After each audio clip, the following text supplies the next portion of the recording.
You're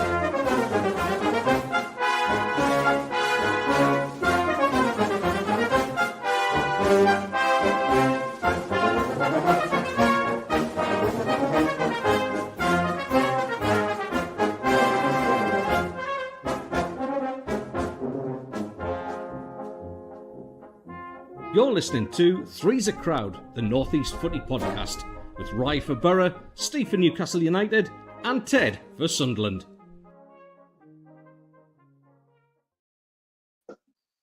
Good morning. It's my show. Rye was panicked there.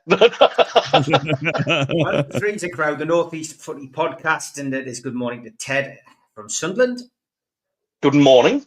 And good morning from Rye from Middlesbrough, who was looking a bit sad this morning. Good morning. I'm just going to say morning. And morning, everybody in the chat.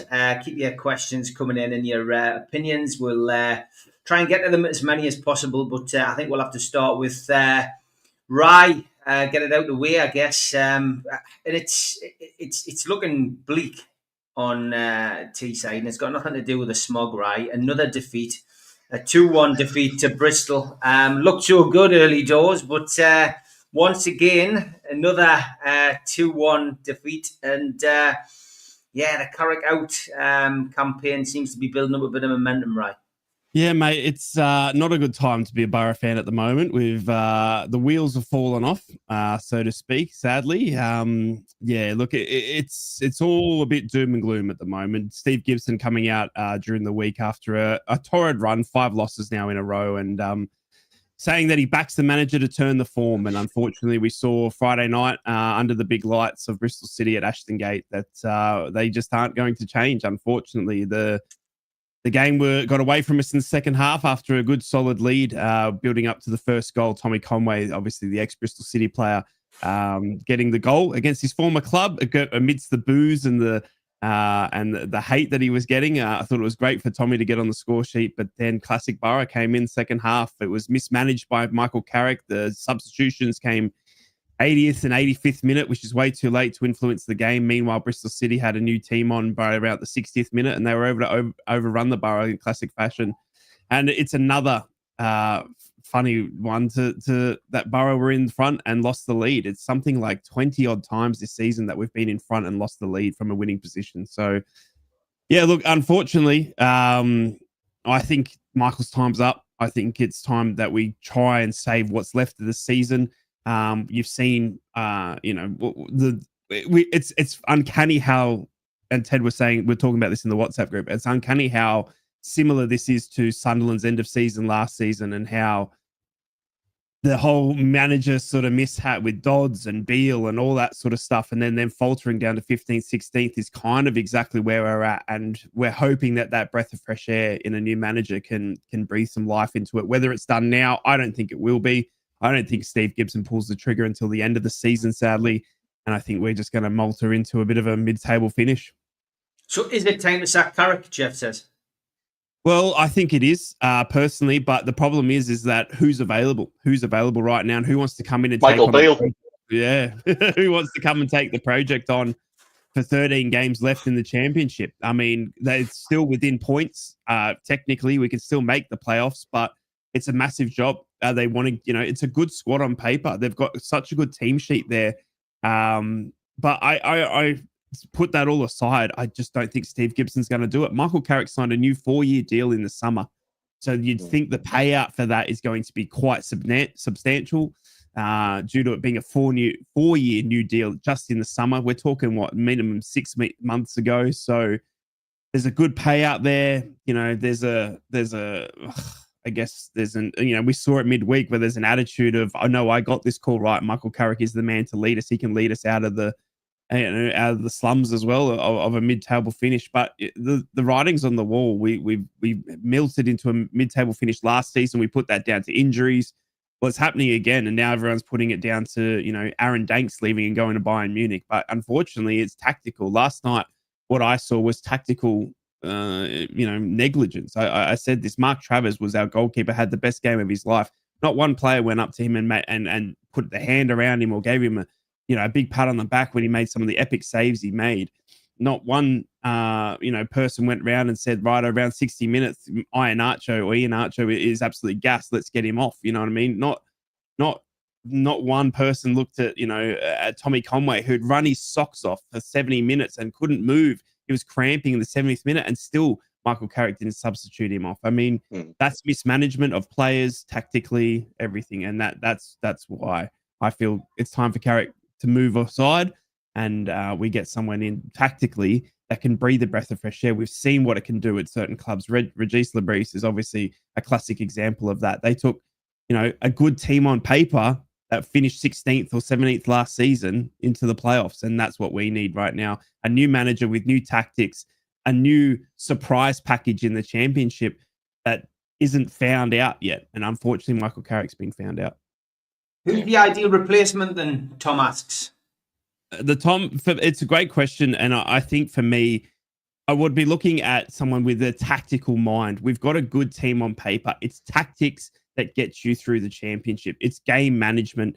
It's position management. It's looking at the teams ahead and understanding how you can break them down and trying to get through them efficiently. Regis Lebris, again, I keep referencing it. He's one of the most tactical masterclasses you've ever seen. Liam Rosen. For some Sunderland fans, he's not, mate, but we'll come to that. Liam Rosenoir, look what he did with Hull City last season. Do you know what I mean? We saw the amazingness of what he could do with a tactical masterclass last season. Look at Daniel Farker at Leeds. Leeds lost, 5-6 definite massive signings.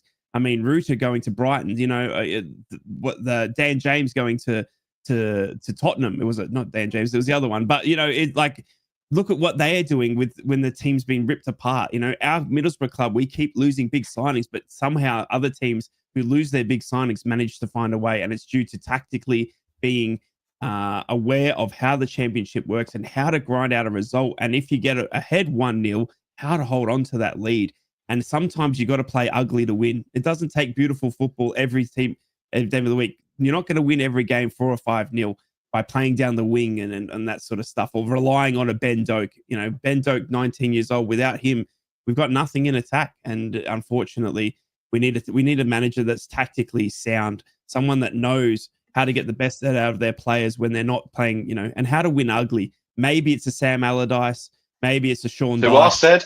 Yeah, maybe. I wasn't being funny about it. No. Honestly, Big Sam, with the players that you've got, you talk about, tactical awareness. You talk about everybody knowing their individual jobs, and that's what it looks like, right? It looks like the defenders have kind of, I don't know, like some of the goals you're conceding, like the marking fresh air.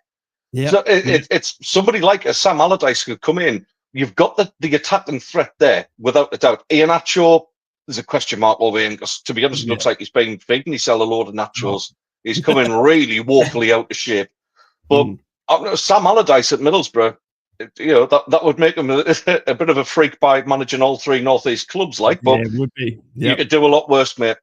Yeah, look, honestly, I think look, I don't know the answer, and I don't think Steve Gibson knows the answer. I don't think the name comes to your head, because as hard as it is, Carrick's a very good man. Do you know what I mean? He's a nice guy, and it's hard to go, who's your replacement being? But unfortunately, sometimes nice guys finish last, and in this case where we love Michael Carrick and what he's done for our club and his first management, but he's out of his depth now. I mean, he's the longest serving manager in the championship.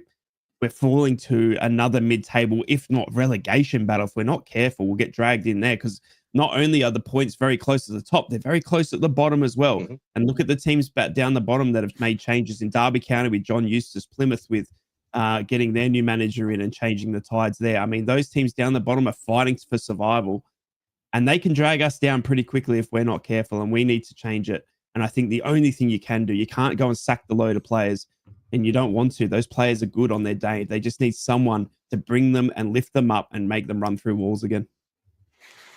Okay, what's your feelings from your perspective, Ted? Obviously, Sunderland, they've got themselves into a really good position. I mean, disappointing result for you, of course, earlier in the week against Leeds. You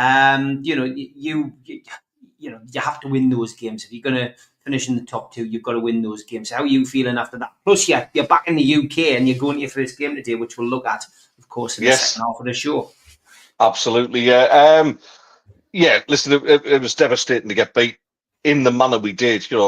Virtually the last kick of the game, and it was disappointing for me because I think there were goals that were preventable.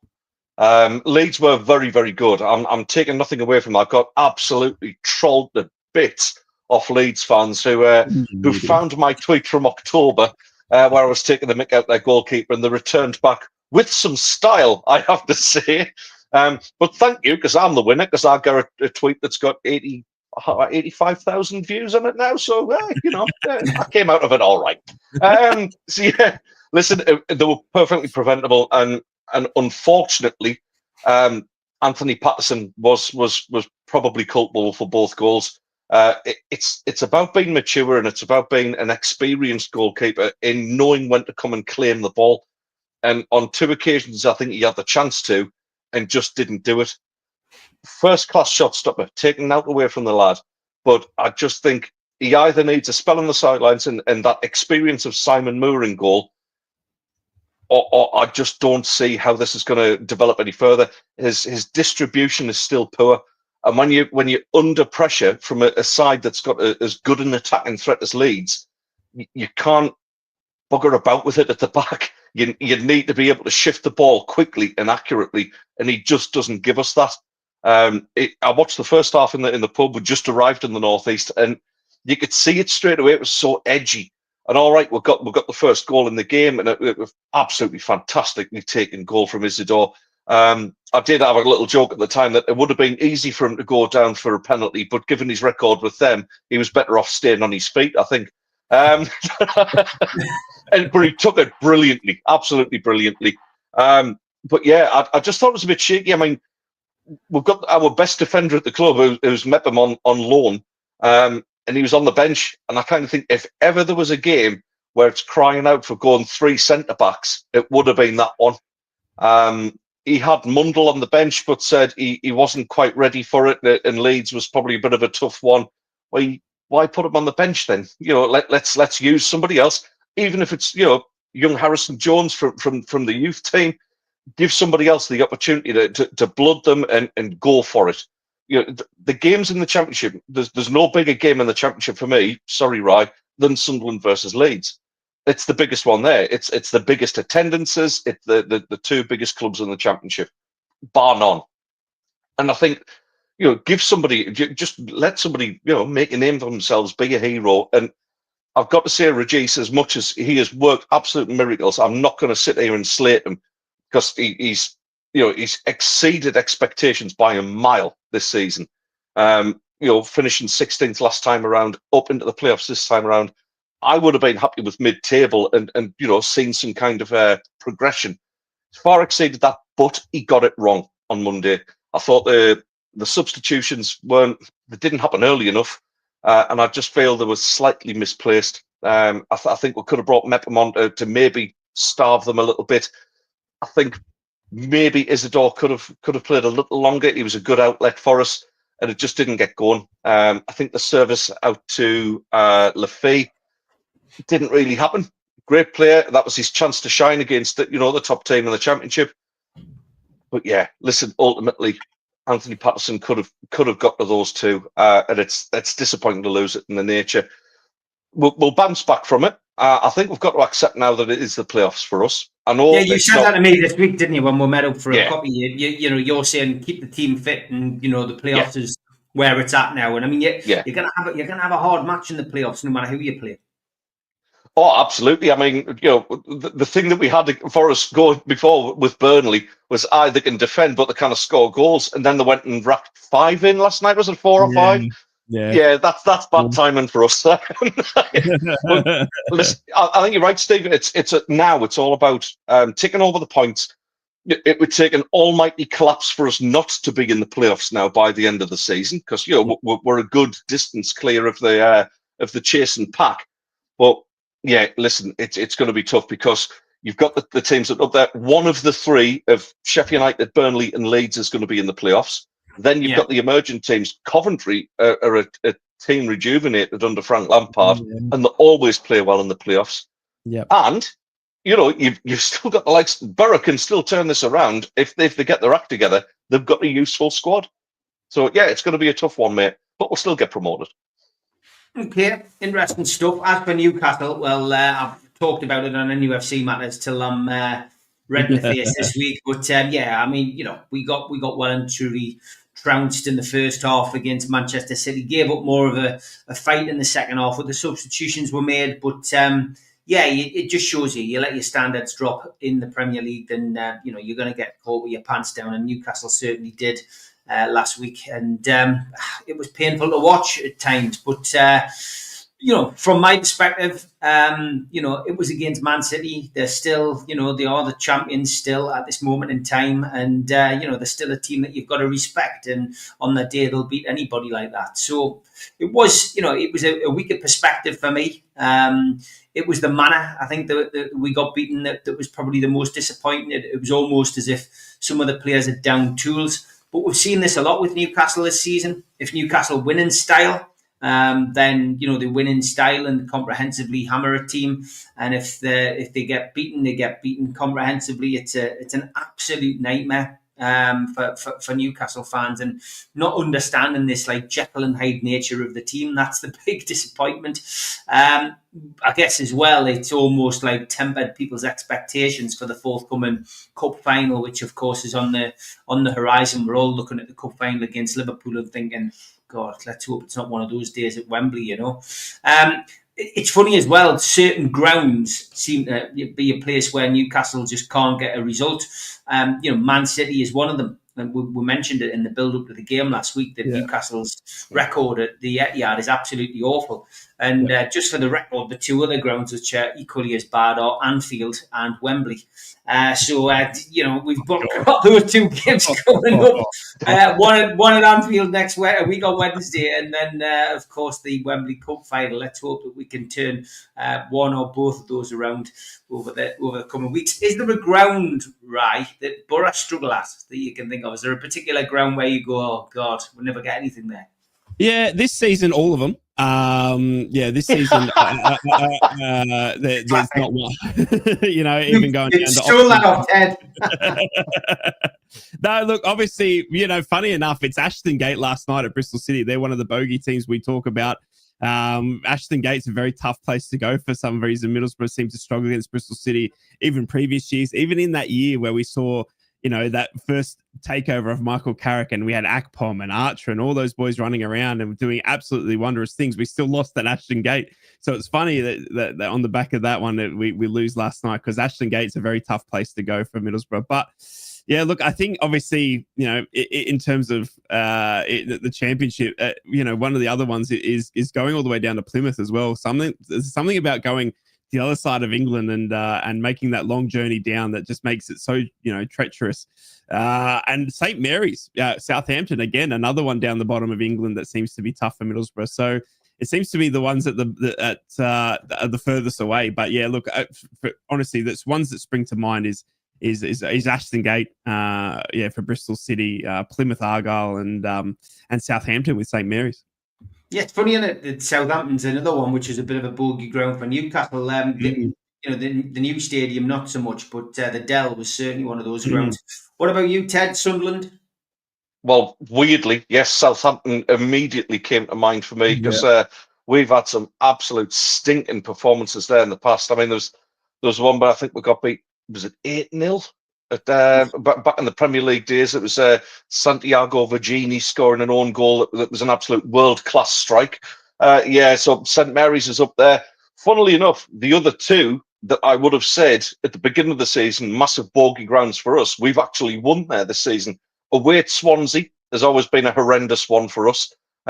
Before this season, I think Jermaine Defoe was the last Sunderland player to score there, which is a canny while ago. And then, of course, the Riverside, because that was the one that we couldn't find a win there whatsoever.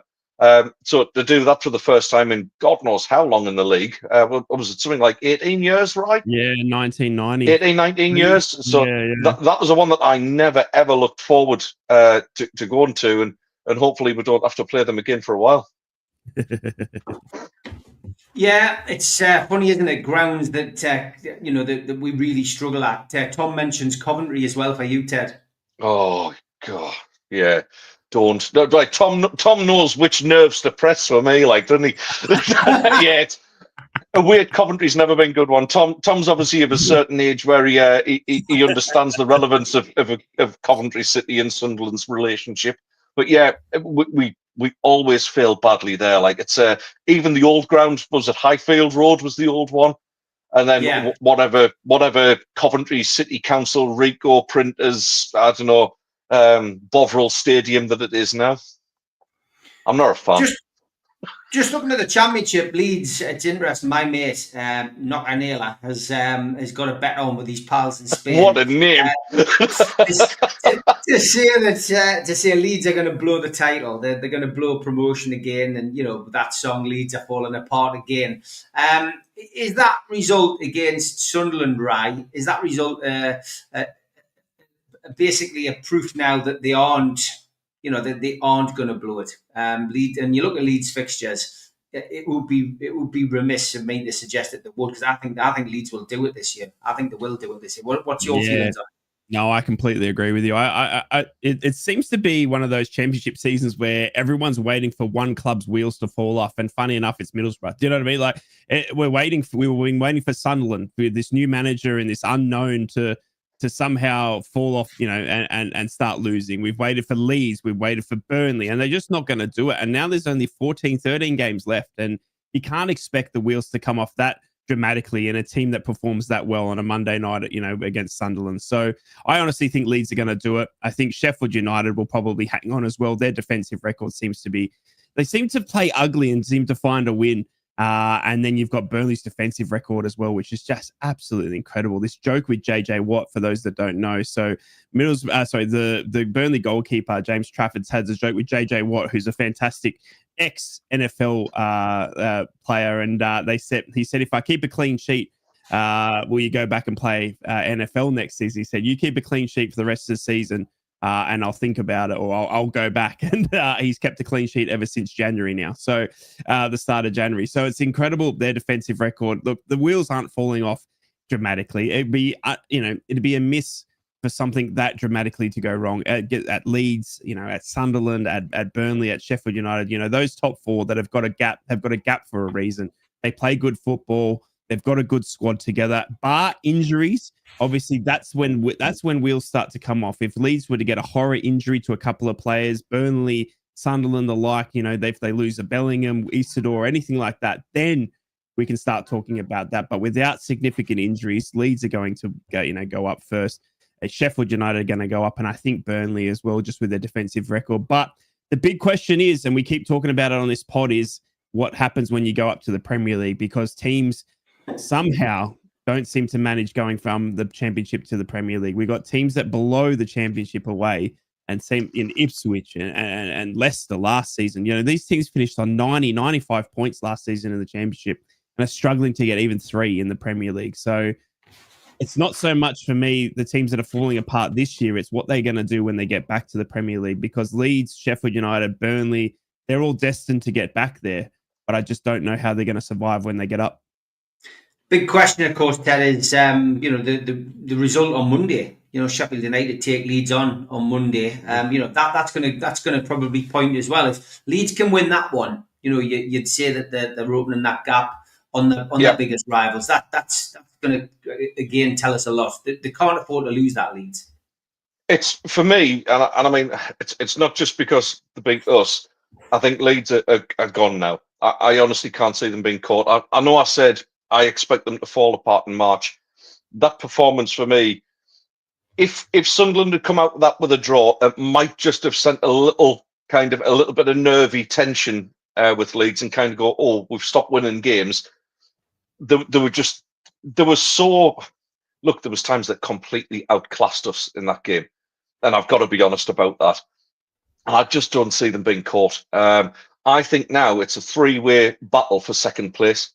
That's the way I view it anyway. I think we're still in with a shout, and we're almost kind of waiting for Leeds to do us a favour and beat Sheffield United, which is a bizarre situation to be in, but that's what we need now. I still think Burnley, very, very good performance last night, but Sheffield Wednesday have flattered to deceive all season.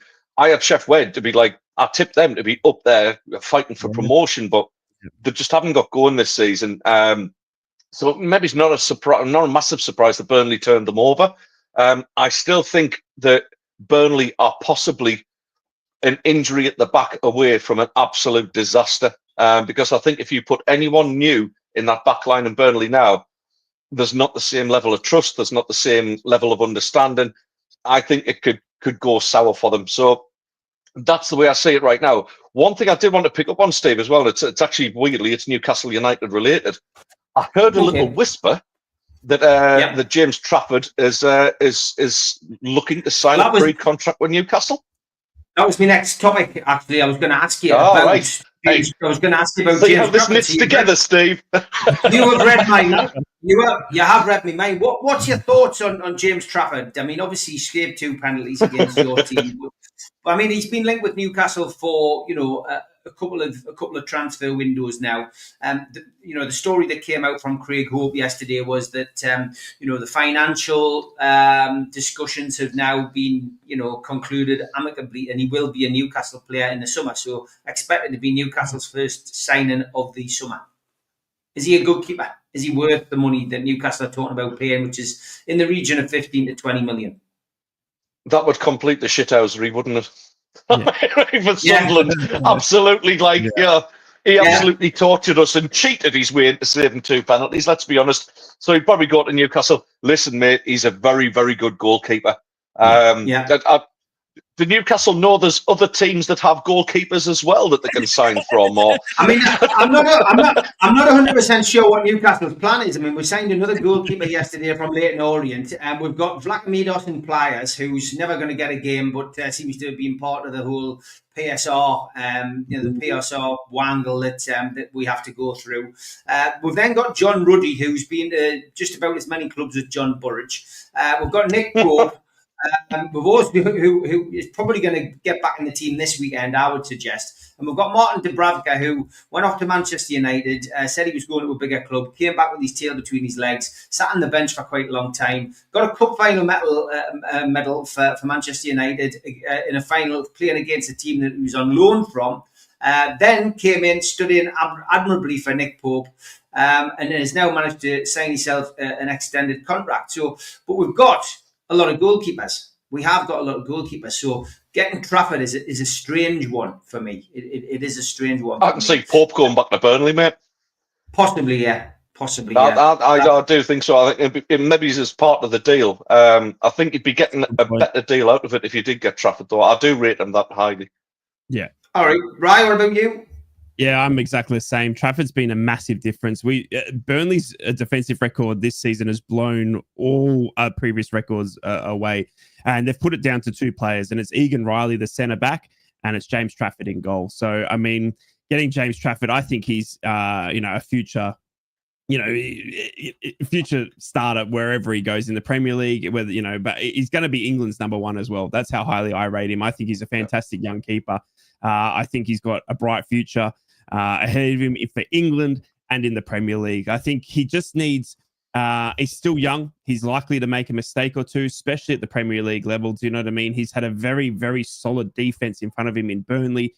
Burnley haven't been tested that much this season, thanks to the likes of Egan Riley and their midfield class as well. Connor Roberts running down the right-hand side as well has just been insanely good for them. So I think James Trafford has got a bright, bright future. As I said, England number 1. I think he's got the potential to blow the Premier League away for sure in front of a solid defense. If that's the start of the rebuild, if you want to put it for Newcastle, then getting England's future number 1 is the right step. Then you start to look at, the centre backs in Guehi, if you go for him again or anything like that. And then you're starting to look at, England number 2 being Newcastle United, because that's how I think he will be.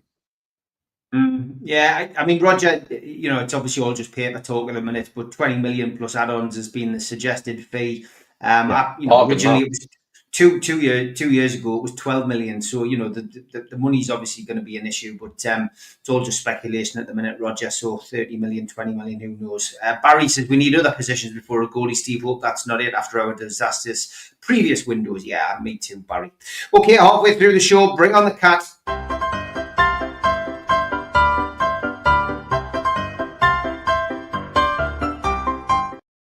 And we've had a photograph sent in from an away game at Anfield. Thank you for that. And some rare footage of Ted's feet has filtered its way through to us at Three's Crowd Central. Wow. If only you knew how ridiculously accurate that was. If they had hair all over them like a hobbits, I would have been worried you'd taken one of them. Classic. Jimmy, thanks for this one. What is your favourite position, says the girl to the boy on her phone. 15th, he says. He's a Man U fan, of course. And this one's been doing the rounds as well. Trump buys Gaza Strip. Spurs still getting it in the neck as well. Please, no more Tottenham shirts in the recycling dustbin. Power, often good with these kind of things. Alexander Isak is the only Arsenal player who has a chance of a trophy this season. And Darwin Núñez doing what he does best. Yes. Missing the target. Top two this week was a tough decision, but this advertising hoarding caught my eye. Yes. Very good. Yep. But the winner by a country mile is Celtic Football Club. They are the trolls of the week. For sending out this letter to the seat occupant in 2015.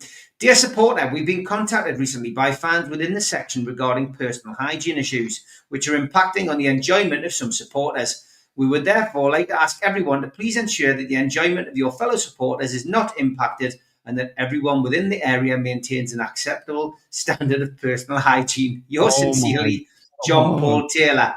That was sent to somebody who was constantly farting at the match. So thank you for that original letter. Brilliant stuff. That is the Trolls of the Week for this week. Send them to me at Steve Wraith, Ted at Ted the MACKEM, or Rye at Inrictus on X, and we'll put them on the show next week.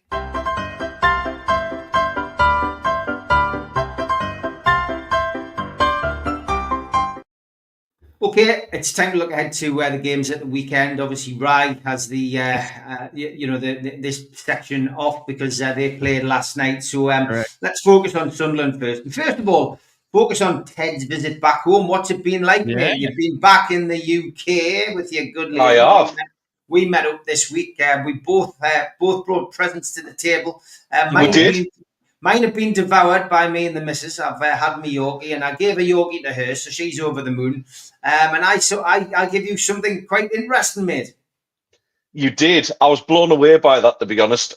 First of all, the Yorkie reference. We had a little spot in the show a couple of weeks back where we were allowed to keep one chocolate bar, and I distinctly remember Steve saying, "I'll keep the Yorkie, but I'd trade it for a raisin and biscuit one." So it was 2 raisin and biscuit Yorkies I brought to the table. But Steve absolutely blew me away with the gift. I was a little bit speechless, to be honest. Oh. It was some original photographs taken by the Daily Express photographer of previous Sunderland games, like over the 70s and the 80s. So there's players like Gary Rowell and Stan Cummins, Sean Elliott, people like that, people whose names I grew up absolutely just revering. So to get original photographs of that by the photographer was absolutely lovely. So Mrs. Ted is absolutely devastated. I've got plans to build some sort of shrine in what I call the studio, but what she calls her makeup room.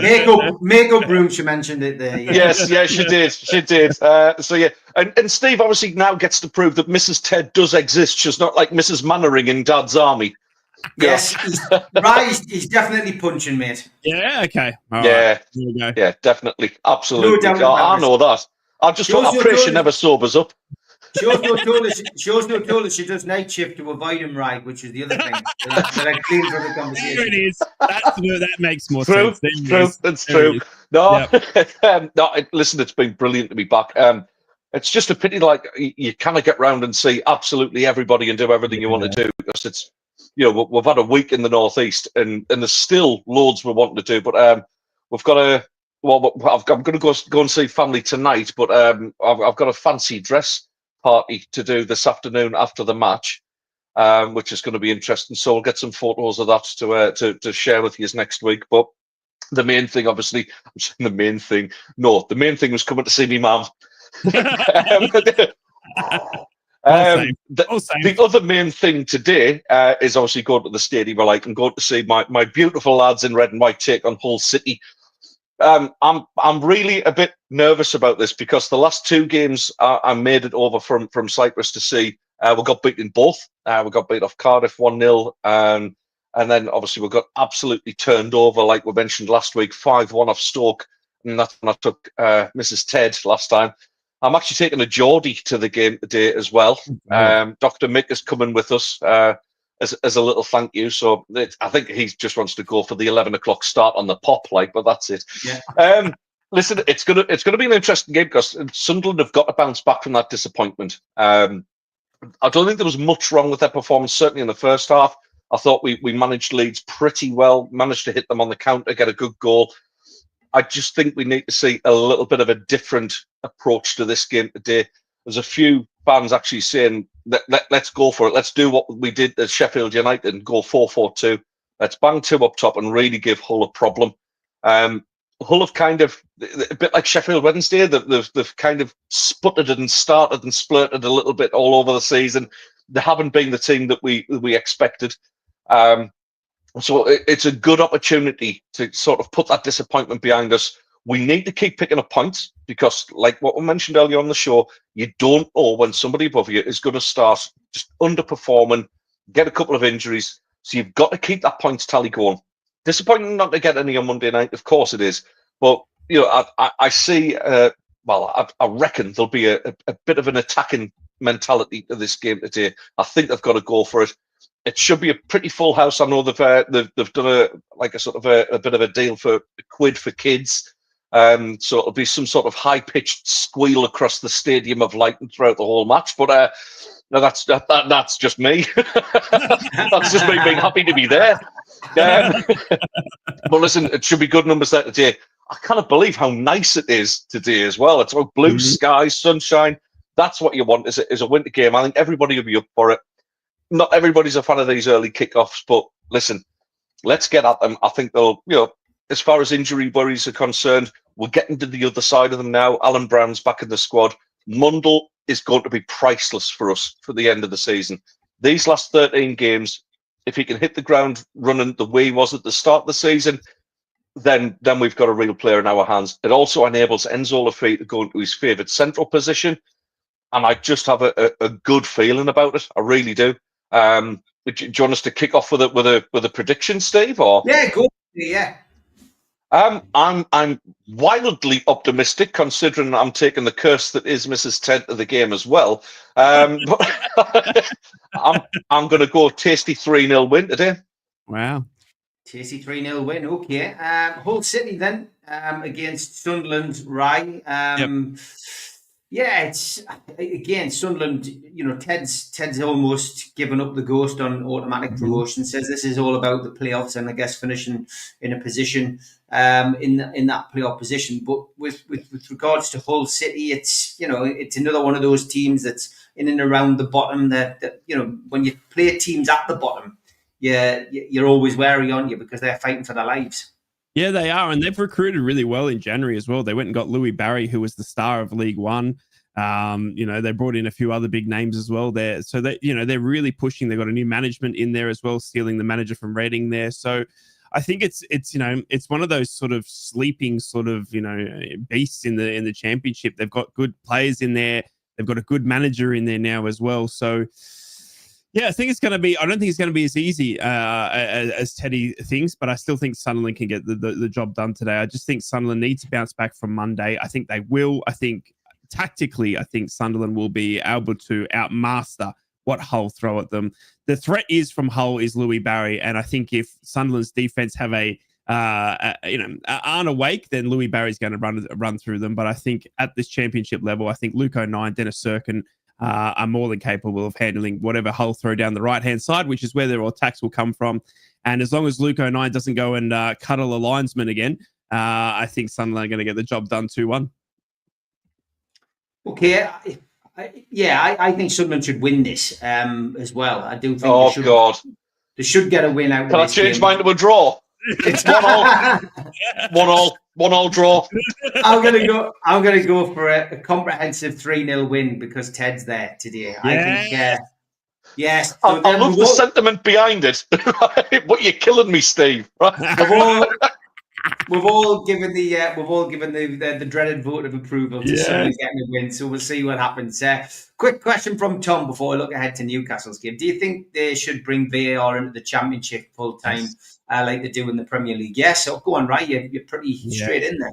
Yeah, they do. We need it. We need it so much. I mean, the amount of human error that we're getting at our level is crazy. And then you go and see in the Championship. Now, I get it. I get in the Premier League that there's some moments in the VAR, but to have a second eyes on crucial decisions. Last night in our game, for example, we saw a free kick given to Scott Twine that ended up being a good goal for Bristol City. That in the replay it didn't touch him. It was Ian Archer went down and it fell over, and Scott Twine saw it and went down with him and then got a free kick out of it. And unfortunately, to the naked eye, it looked like a tackle, but upon replays, when you slow it down, you can see that he didn't touch him. I mean, certain critical moments like that can change a game, that can change promotion. I mean, the richest game in football is the playoff game at the end of the season. And you're telling me that we can't afford to have VAR in the richest game of football? We need it. We need it to take out the human error. If we're talking about closing the gap between the Premier League, then the rules, the officiating, the VAR all needs to be on par. We need to have VAR in the Championship. I get it that some teams coming up from League One and that you can't have it. You've got grounds like Luton Town and Oxford United and stuff like that. But if you come to the Championship, you should have VAR, whether it's in a reduced capacity or some sort of, where it's not as intense in the Premier League. I can understand that, but we need some sort of video refereeing in the Championship, 110%. Okay, what's your feelings on this, Ted? VAR in the Championship. I mean, it's been frustrating for me, in cup competitions, because we got to the later stages in cup competitions in the last couple of years, which has been unknown in the Ashley era. But we then have this kind of situation where we end up playing against teams sometimes with VAR and other times not with VAR because the Championship teams just don't have it. But would you like to see it come in full time in the Championship now? Well, my initial reaction to what Rai said is, have we got Bam's number? Yeah.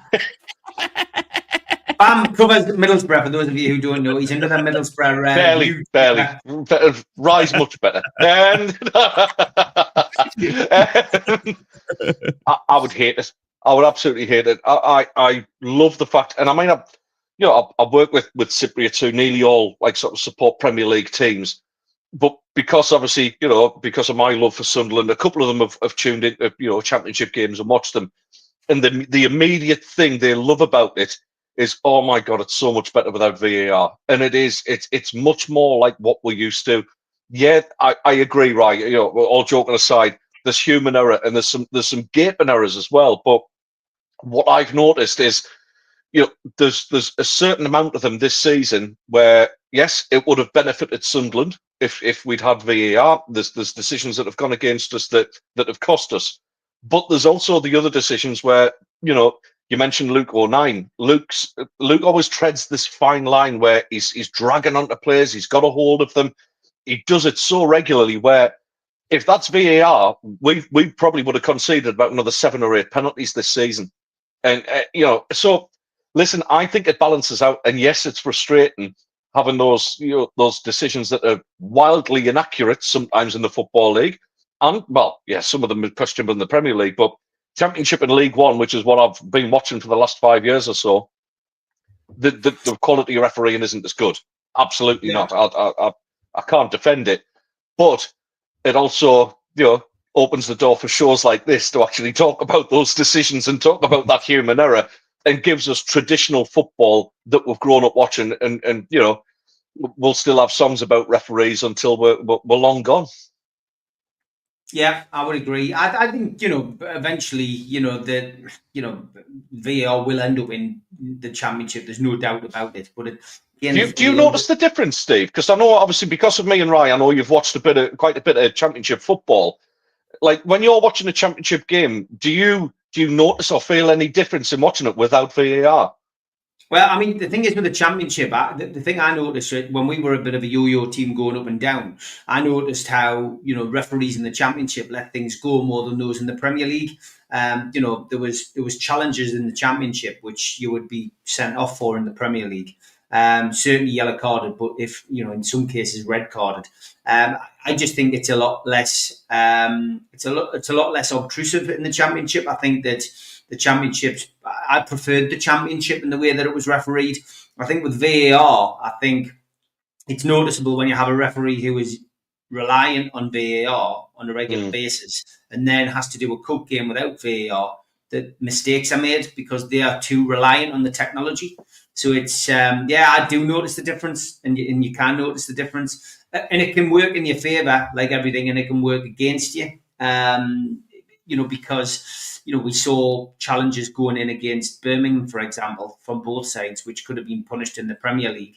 But it's one of them. It's just one of them. It needs to be looked at, I guess, from the Championship's point of view, whether they want to have VAR in there, or it might not even be their choice. They might get told, you have to have it. So we'll watch it with interest. But it is a good question. There's no right and wrong answer. It's, but yeah, I mean, VAR. We're used to it now. You're used to it in the Premier League. You're used to that delay that causes as well. So yeah, it'd be interesting to see whether you get it. I think it'll happen though sooner rather than later. Yeah. Somebody asked a question about Chris Wood. So Howie, let's get into the Newcastle United game. We don't play it on Sunday, of course. It's a kick-off. St James's Park. It's 2:00 because it's live on Sky Sports.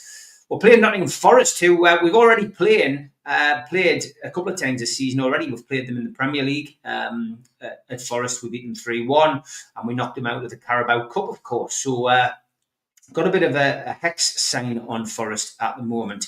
As for early team news from Newcastle, well, we do know that Sven Botman isn't going to be available. This game's come too soon for him. Reading between the lines, it looked as if Joe Linton could be available.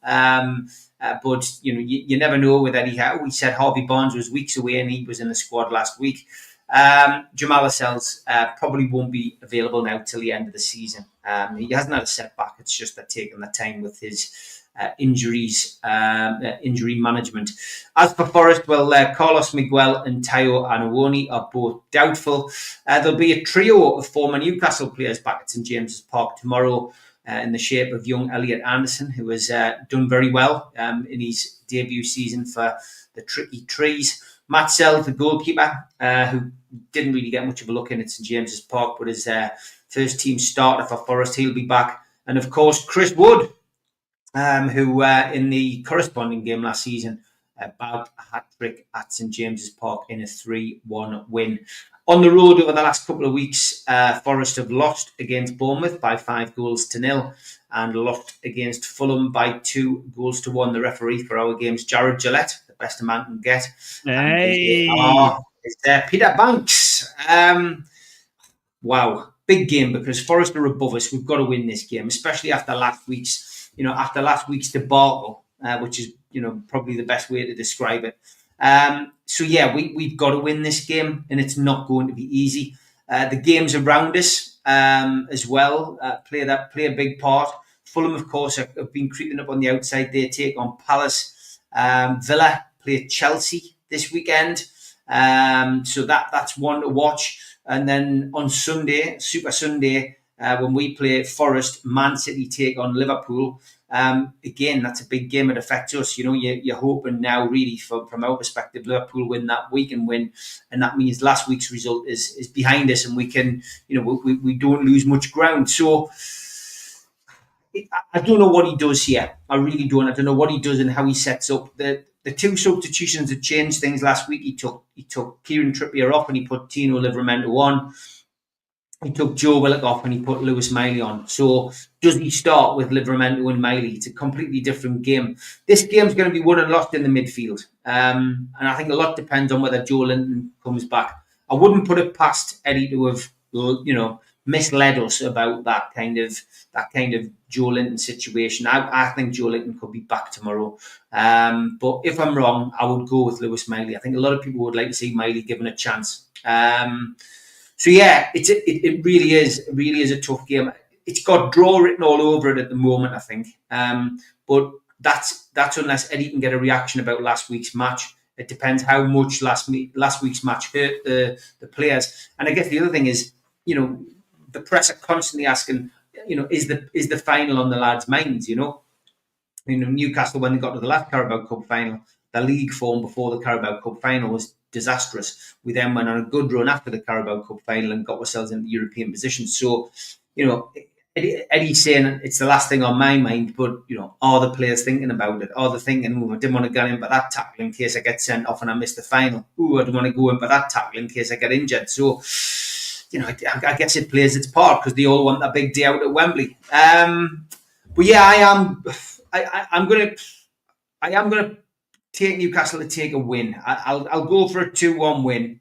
I think the bit will be between their teeth. So I'm going to say Newcastle to win 2-1 this weekend. Chris Wood to score, of course.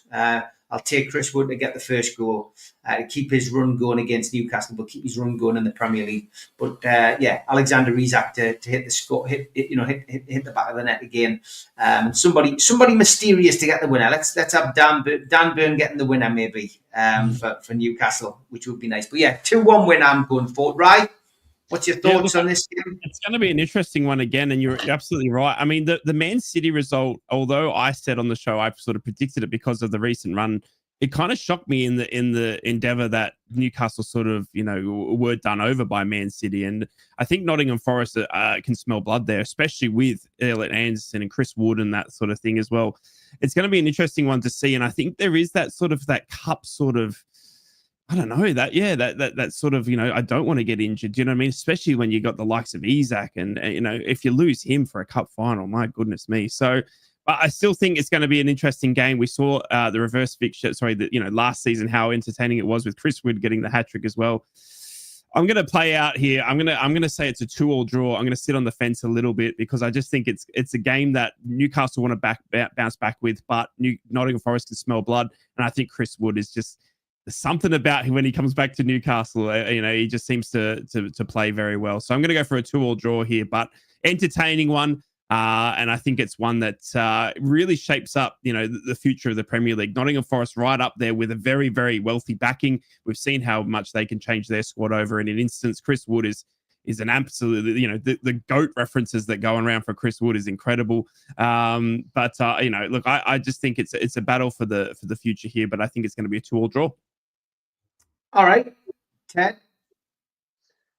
I'm also going to go for a draw. There's players I really like at Nottingham Forest. Ilanga is one of them as well. I mean, what Manchester United were thinking of getting rid of him is just startling, to be honest. And seeing what they had left within their squad. So yeah, listen, Ilanga to provide the bullets for Chris Wood. I agree with what both of you lads have said. Chris Wood's kind of one of those players where he's really coming into an Indian summer of his career because he's not a young lad anymore. I just think he's got bags of ability. He's got that ability to really hurt defences. Chris Wood. He's a proper out and out number 9. In the old fashioned mould.